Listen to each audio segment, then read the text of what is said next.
qual seria o ponto comum entre o grande poeta William Butler Yeats, Bram Stoker, criador do Drácula, e Robert Louis Stevenson, autor da Ilha do Tesouro. Além de suas ligações em comum com o mundo das letras britânico, os três foram membros da influente Golden Dawn.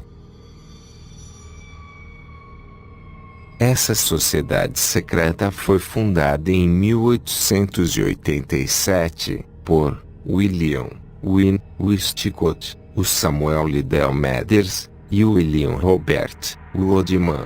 Há um tempo já eram franco-maçons e rosacrucianos, apaixonados por esoterismo e velhos escritos confusos de magia.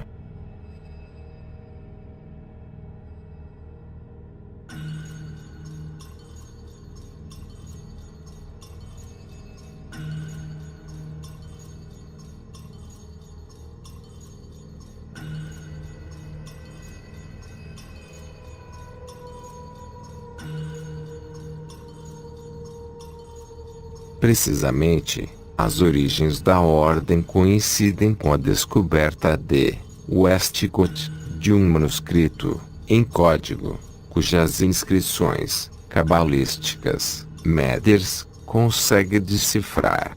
Os dois descobrem nele as coordenadas de uma alemã, Anna Sprengel, que residiria em Nuremberg, Alemanha.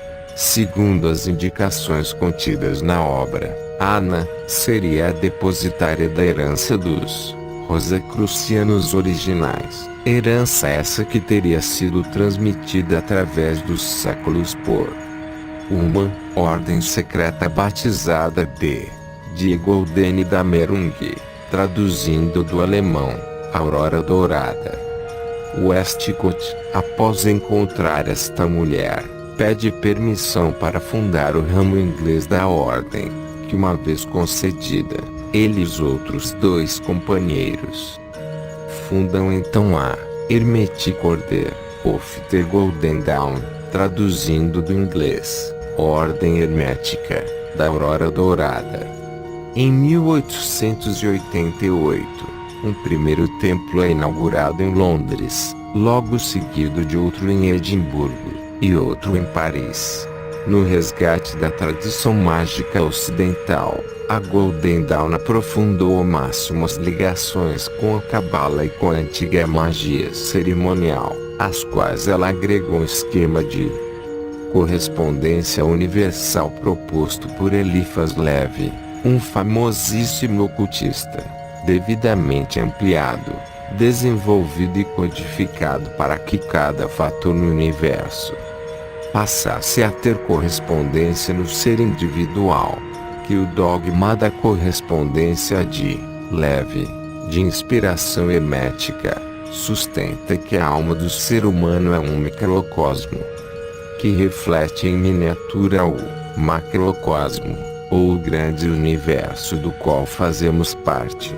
Cada fenômeno do universo tem seu reflexo correspondente na alma, e, com práticas ocultistas, o mago pode transformar o mundo exterior por meio de intervenções no pequeno mundo interior. O conceito nefasto que já cansamos de ver na série de panteísmo. E também o conceito de dualidade.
Na representação de Levi, Baphomet representa a culminação do processo alquímico, a união de forças opostas para criar luz astral, a base da magia e, por fim, a iluminação. Um olhar mais atento sobre os detalhes da imagem revela que cada símbolo é, inevitavelmente, equilibrado com o seu oposto. Baphomet, em si mesmo, é um personagem andrógeno possuindo as características de ambos os sexos, seios femininos e uma haste que representa o falo ereto. O conceito de andrógeno é de grande importância na filosofia oculta, pois representa o mais alto nível de iniciação na busca de se tornar um com Deus. Entre aspas, o falo, pênis, de Baphomet é, na verdade, o caduceu de Hermes, uma haste com duas serpentes entrelaçadas. Este antigo símbolo tem representado o hermetismo durante séculos. O caduceu esotericamente representa a ativação dos chakras, a partir da base da coluna vertebral para a glândula pineal, usando o poder serpentino, daí, as serpentes, ou luz astral.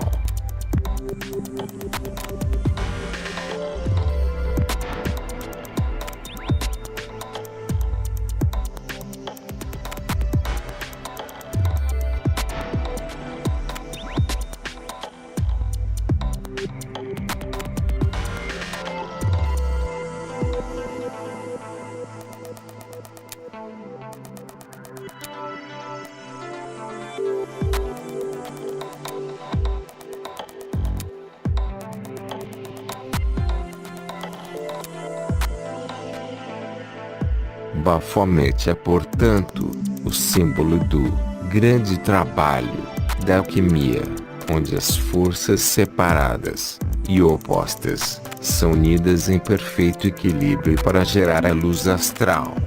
Este processo alquímico é representado na imagem de Levi, pelos termos solve e coagula, nos braços do Baphomet, enquanto eles realizam resultados opostos. Solve, transformar sólido em líquido, e coagula, transformar líquido em sólido, são duas etapas necessárias do processo alquímico, que visa transformar pedras em ouro, ou em termos esotéricos, um homem profano em um homem iluminado. As duas etapas estão nos braços apontando em direções opostas, enfatizando sua natureza oposta. As mãos de Baphomet formam um sinal de hermetismo, que é uma representação visual do axioma hermético: o que está em cima é como o que está embaixo. Este ditado resume todos os ensinamentos e os objetivos do hermetismo, onde o microcosmo, o homem, é como o macrocosmo, o universo, reafirmando que este também é um conceito panteísta. Portanto, a compreensão de um é igual à compreensão do outro. Esta lei de correspondência origina as tábuas de esmeralda de Hermes Trismegisto, onde foi declarado: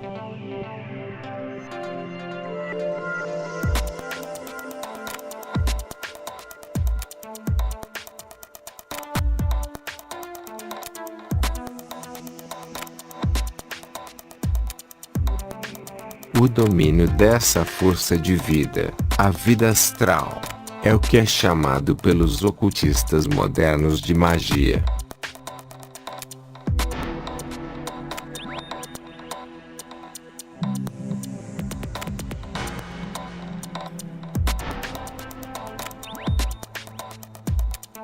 O cartão do mágico do tarô, exibindo o axioma hermético: o que está em cima é como o que está embaixo.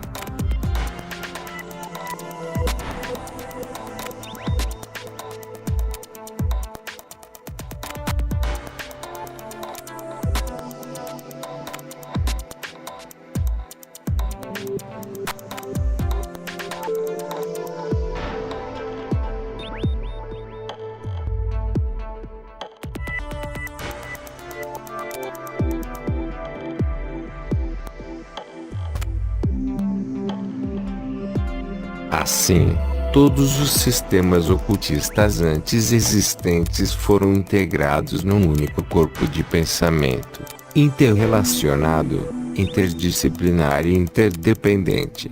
Nesse novo corpo de pensamento, a magia tornou-se uma disciplina prática e dinâmica, aonde, ao incentivo às experimentações, por exemplo, a viagem astral, se mesclaram três sistemas operatórios principais: a magia cerimonial, dotada de um novo código de signos; a magia enoquiana, que foi elaborada no século XVI por John Dee, astrólogo de Elizabeth I, rainha da Inglaterra; e também a magia de Abramelin, ou magia angélica. O sucesso da Golden Dawn deveu-se à ênfase no erudito, à qualidade de seu núcleo fundador, à sua organização esmerada, ao seu incentivo à pesquisa e admissão de membros sem restrições de sexo, religião ou raça, mas sua importância fundamental para o renascimento do ocultismo resultou, principalmente, de sua original capacidade de recriar e reinterpretar os vários e antigos sistemas de sabedoria oculta, cultivados no mundo ocidental. O sucesso da ordem foi imediato, em parte porque a admissão a ela é relativamente fácil, enquanto os Rosa-Cruzes inglesas só admitiam mestres maçons. A Golden Dawn aceita a filiação de qualquer profano, termo usado por ocultistas para designar os estranhos e que na maçonaria se qualificam os não iniciados em seus mistérios. Outra novidade, realmente radical: as mulheres são aceitas e amplamente representadas. Finalmente, as ideias da Golden Dawn, indubitavelmente seduzem. Referências maçônicas, rosacrucianas e alquimistas se encontram lado a lado com elementos da Kabbalah e da magia tradicional.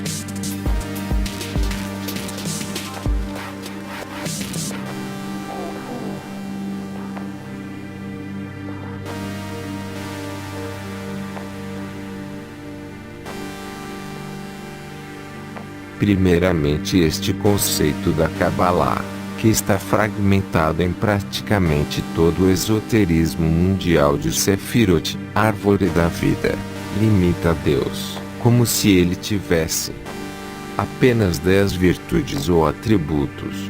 Mas para alguns, este conceito ainda é extrapolado, ao dizer que são emanações de Deus, ou até mesmo que de Deus surgiram vários outros seres, que retratam a criação como uma série de emanações de uma força única primal, como também para alguns seria o caso da Sefirot, como no caso da magia branca encontrada na Kabbalah, de supostos 72 nomes de Deus. Se for pesquisado a fundo, são invocados 72 anjos, ou semideuses, que seriam as emanações dessa divindade, e tentam passar que é o Criador, o Deus da Bíblia.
Outro livro da mesma autora, praticamente repete essa mensagem.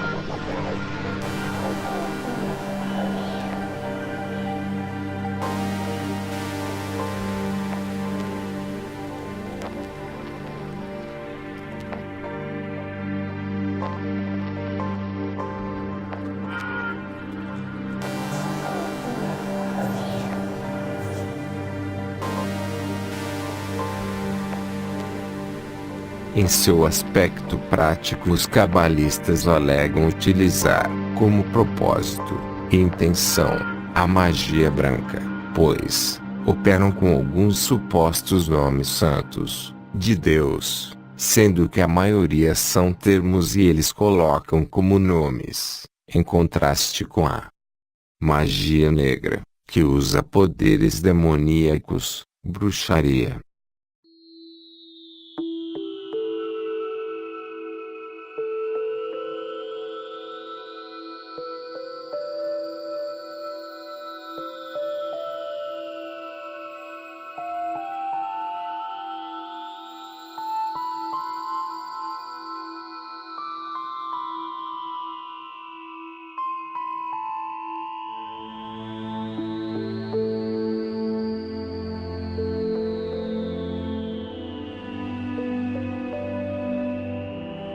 A numerologia, que envolve a busca de significados ocultos em números, combinações ou totais numéricos.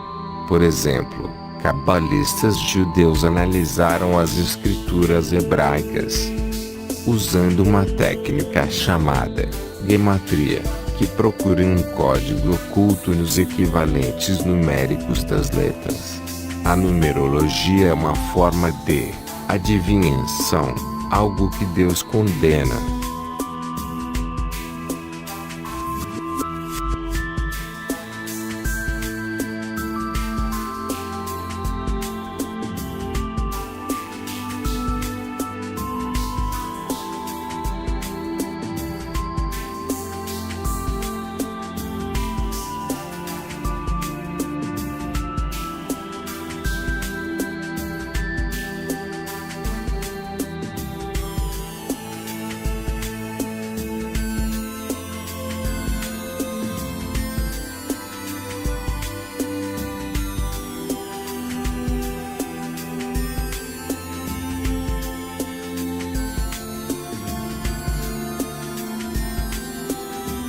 Bíblia é singularmente diferente dos escritos de outros povos antigos, no sentido de que todas as suas referências a poderes sobrenaturais e artes mágicas são condenatórias.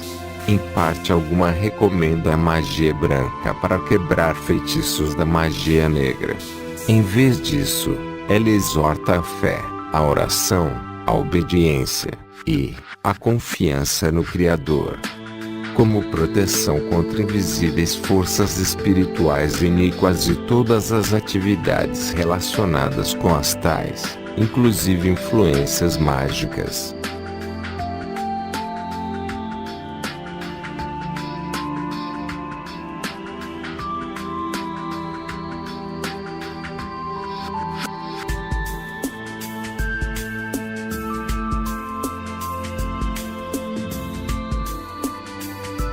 Para se ter ideia do caminho místico que um membro da Golden Dawn devia percorrer, é importante saber que toda sociedade oculta possui um conjunto de metas, ou ideais, representado por uma simbologia, e que o processo de domínio dessa simbologia é demarcado por uma série de graus, tendo cada grau seu próprio ritual. O aspirante a membro da Golden Dawn era admitido na condição de neófito, na qual permanecia por algum tempo, recebendo ensinamentos básicos e sendo avaliado pelas autoridades da ordem. Uma vez aceito, ele ingressava no primeiro grau, iniciando sua jornada de aprendizagem. Os 4 primeiros graus constituíam o círculo externo da ordem ou primeira ordem.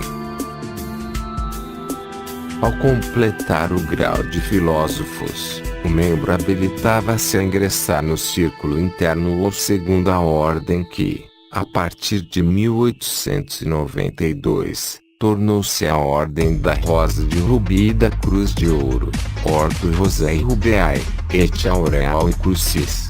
Após passar pelo grau intermediário de Senhor dos Caminhos, no portal da Cripta dos Adeptos, onde esperaria durante 9 meses, o aspirante estava preparado para sua caminhada pelos graus do círculo interno. Embora, teoricamente, o caminhante pudesse atingir o 7º grau, o grau de Adeptus Minor era o máximo que qualquer membro conseguiria chegar. O 6º grau era, na prática, reservado aos fundadores da ordem, enquanto no 7º grau estariam 3 chefes secretos, só conhecidos pelos seus lemas em latim. Havia ainda um 3º círculo, ocupado por chefes ainda mais secretos, que, supunha-se, existiam apenas no plano astral. Nesse círculo cabiam 3 graus.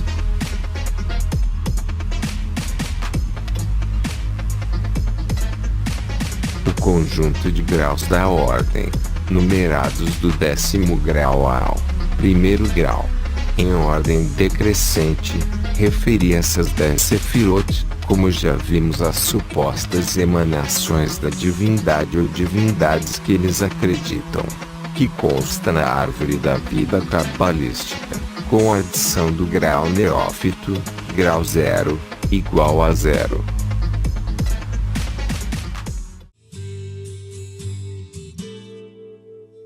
I'm closer to the golden dawn, immersed in Crowley's uniform.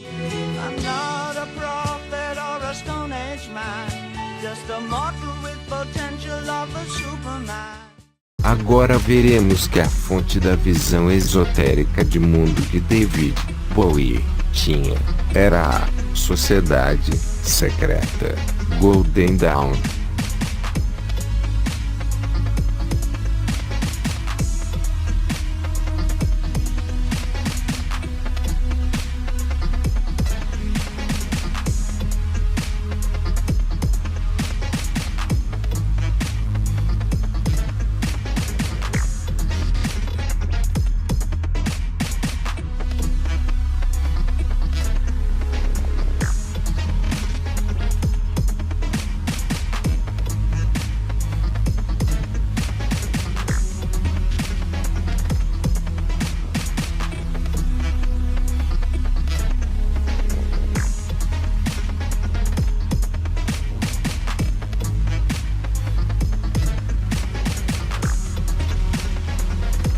Em 1976, Bowie declarou: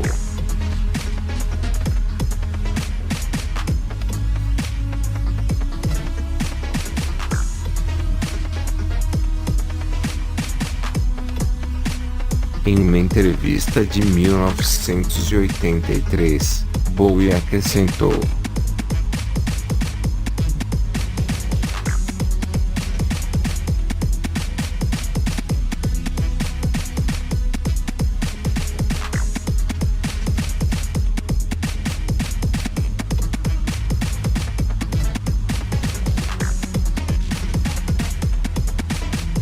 quando Bowie afirma que ele está imerso no uniforme de Crowley, ele está se referindo a Aleister Crowley, o ocultista britânico do século XX que era um membro da Golden Dawn, e um dos fundadores da Ordem Templi Orientis.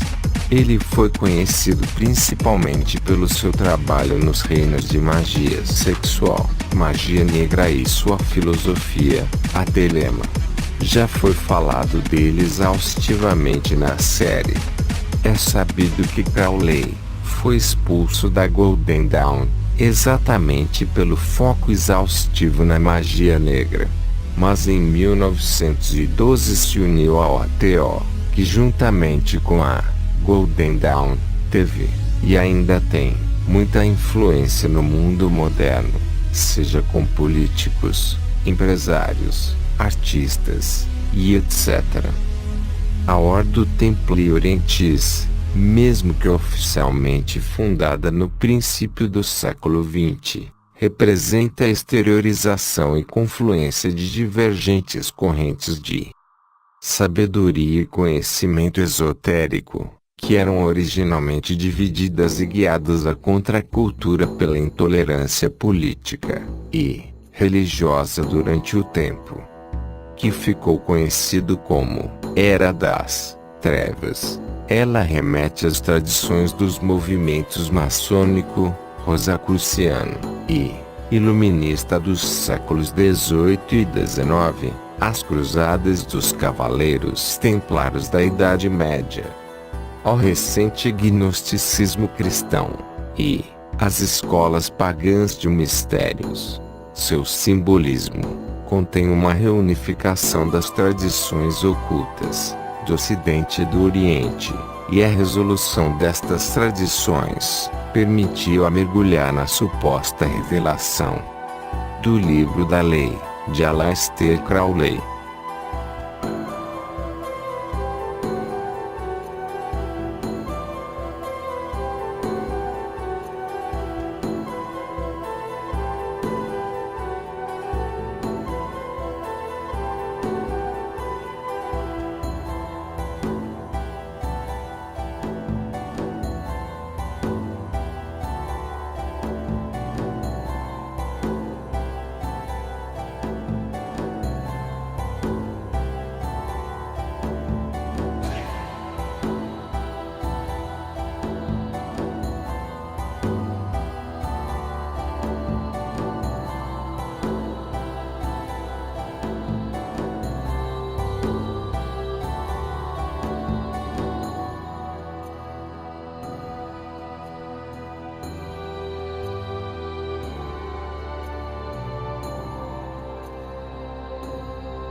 O objetivo da ordem era supostamente modelar a maçonaria europeia, mas quando Aleister Crowley assumiu a cabeça, ele voltou o foco da OTO para a lei de Telema.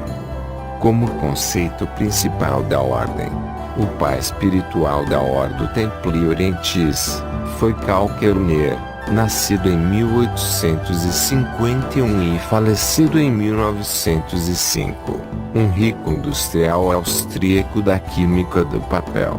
Kerner foi um estudante da maçonaria, do rosacrucianismo e do misticismo oriental, e viajou extensamente pela Europa, América e Ásia Menor. Durante suas viagens, Ele alegou ter entrado em contato com 3 adeptos, um sufi, Soliman Ben Haifa, e 2 tantristas hindus, Bhimasena Pratapa, de Lahore, e Sri Mahatma Gamya Paramahansa, e uma organização chamada a Irmandade Hermética da Luz. Durante o decorrer de seus estudos, Kellner acreditou ter descoberto uma chave que oferecia uma clara explicação de todo o complexo simbolismo maçônico e que acreditava que Kellner abriria os mistérios da natureza. Kellner desenvolveu o desejo de formar uma academia maçônica que permitiria habilitar todos os maçons a tornarem-se familiarizados com todos os existentes graus e sistemas maçônicos. Em 1895, Kellner começou a discutir sua ideia de fundar uma academia maçônica com seu sócio, Theodor Heuss, nascido em 1855 e falecido no ano de 1923. Durante estas conversas, Kellner decidiu que a academia maçônica deveria chamar-se Ordem dos Templários Orientais.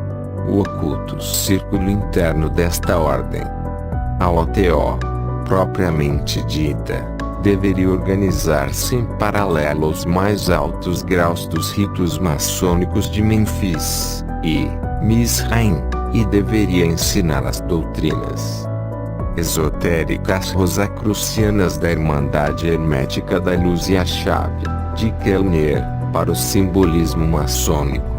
Tanto homens quanto mulheres seriam admitidos a todos os níveis desta ordem, mas a posse de vários graus da arte e altos graus maçons deveriam ser pré-requisitos para a admissão no círculo interno da OTO. Por causa dos regulamentos das grandes lojas estabelecidas que governavam a maçonaria regular, mulheres não podiam ser iniciadas como maçons e assim seriam excluídas. Por definição da admissão à Ordem dos Templários Orientais. Esta deve ter sido uma das razões pelas quais Kellner e seus associados resolveram obter controle sobre um dos muitos ritos, ou sistemas, da maçonaria, para reformar o sistema para a admissão de mulheres.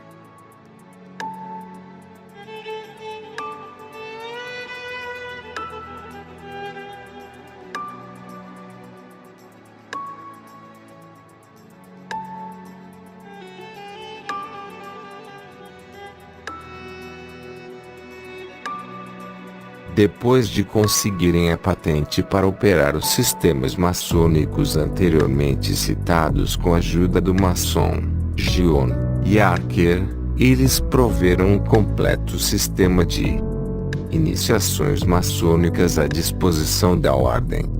Com a incorporação destes ritos, a ordem estava pronta a operar como um sistema maçônico completamente independente. Heuss e Kellner prepararam juntos um breve manifesto para sua ordem em 1903, o qual foi publicado no ano seguinte em The Oriflame. Kellner morreu em 7 de junho de 1905, e Heuss assumiu pleno controle da ordem. Com auxílio dos fundadores Franz Hartmann e Henrik Klein, Heuss preparou uma constituição para a ordem em 1906.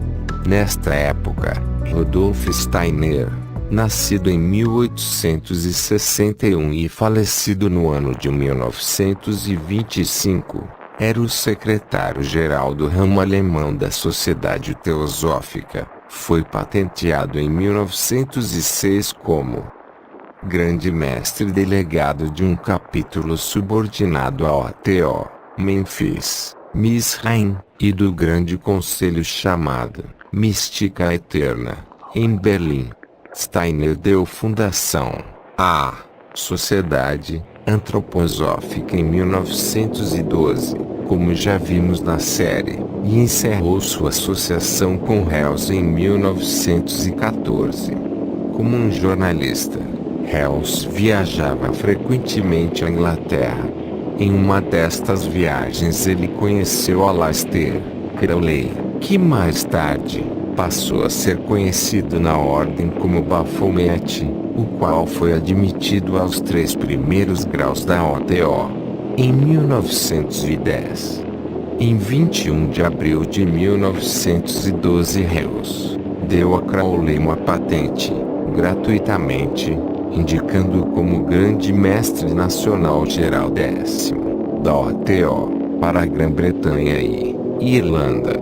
A indicação de Crowley incluía autoridade sobre os ritos de língua inglesa, nos graus inferiores, maçônicos, da OTO, aos quais foi dado o nome de Mistéria Mística Máxima, ou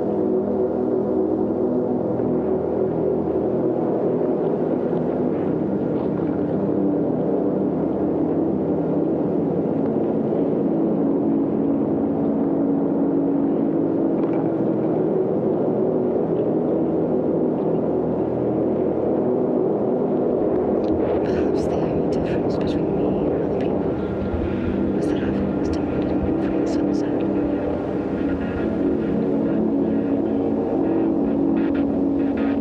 Spectacular colors, suddenly at low rising.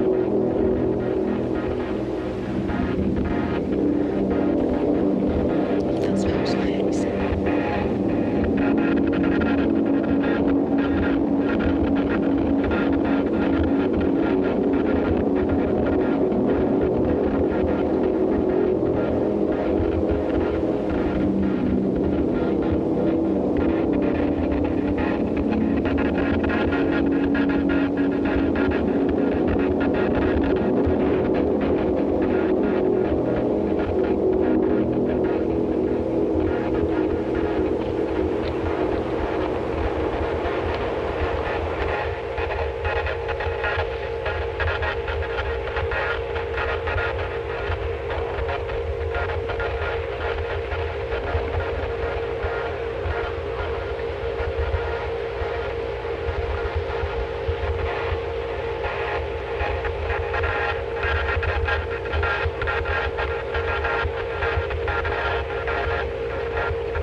Existem também na OTO o 11º grau, que é um grau simbólico e técnico, e não tem relação com o plano geral da ordem, e o 12º grau, que é chamado de frater superior ou cabeça externa da ordem, que é a suprema autoridade da ordem, a representando internacionalmente.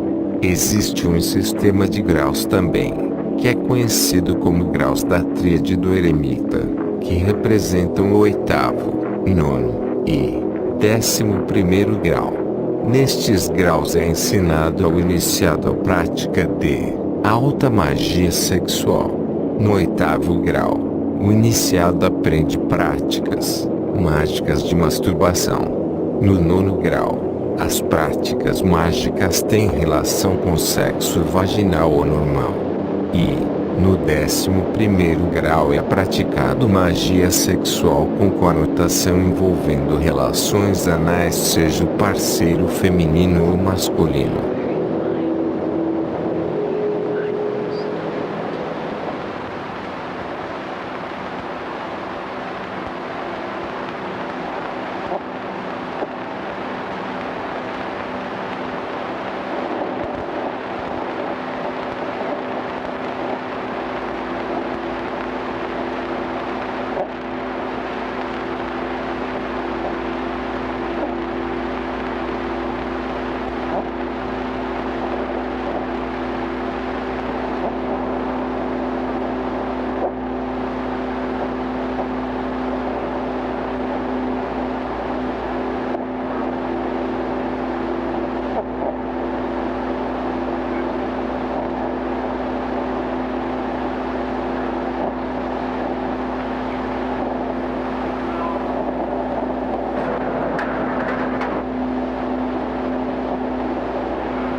Muitas são as celebridades ligadas ao ATO. Uma celebridade de peso que poderemos citar é Jay-Z, que é um grande propagador de luciferianismo e mensagens subliminares em suas músicas e videoclipes. Ele anda vestindo uma camiseta com os dizeres "faça o que tu queres", a máxima telêmica, e também sua linha de roupas, Rocawear, está cheia de simbolismo Illuminati e oculto.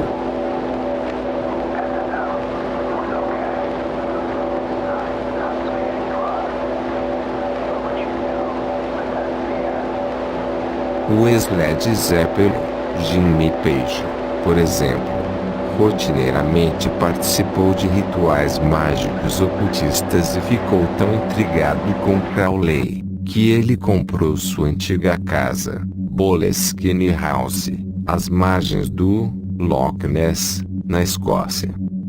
A modelo e personalidade da TV, Peaches Geldof, foi encontrada morta em sua casa em Kent, na Inglaterra, no dia 7 de abril.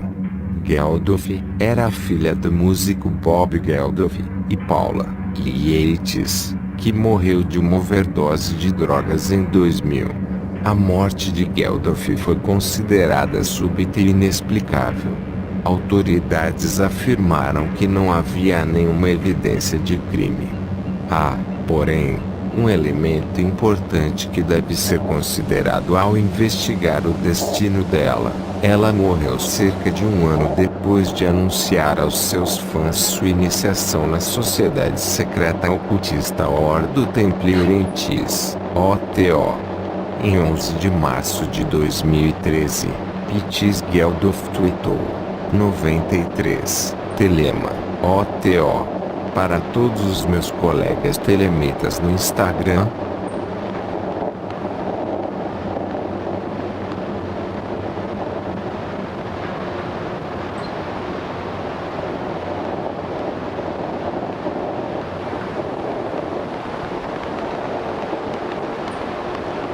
Já vimos durante boa parte da série o que é telema. Agora observem a tatuagem que a jovem Peaches tinha feito. Peaches exortou seus seguidores de mídia social para aprender sobre a OTO, o que causou uma onda de interesse pela sociedade secreta nos meios de comunicação de massa, durante essa época. Na reportagem da imagem na tela, vemos uma citação entre aspas, de Peaches Geldof. A OTO trata-se de usar atos mágicos para se tornar mais forte e uma pessoa mais efetiva, simplesmente maquiando e deixando atraente a jovens os ensinos totalmente nefastos dessa seita macabra.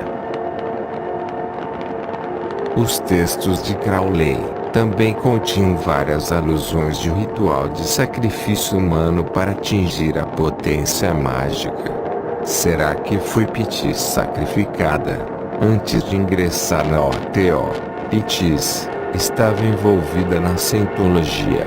Em seguida, voltou-se para o judaísmo, a religião de seu marido Thomas Cohen.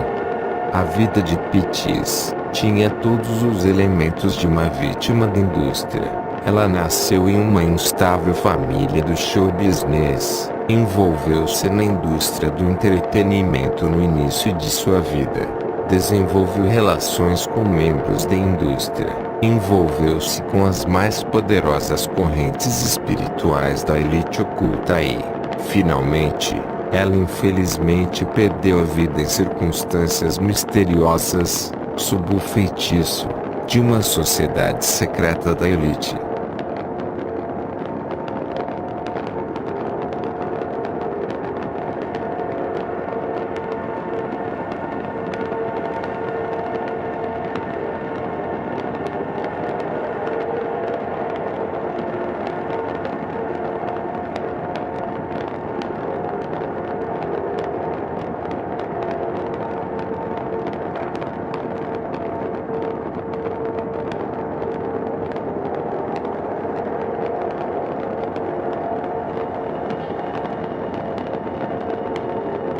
AOTO é uma das mais poderosas sociedades secretas existentes hoje. Baseada na telema de Aleister Crowley, a AOTO gira em torno do conceito de magia sexual para atingir a iluminação espiritual. A AOTO se considera a verdadeira herdeira dos Templários e dos Illuminati da Baviera. Mas o que de tão maligno todas essas três sociedades secretas agora citadas, não apenas elas, mas todas as outras, tentam manter desde os tempos antigos?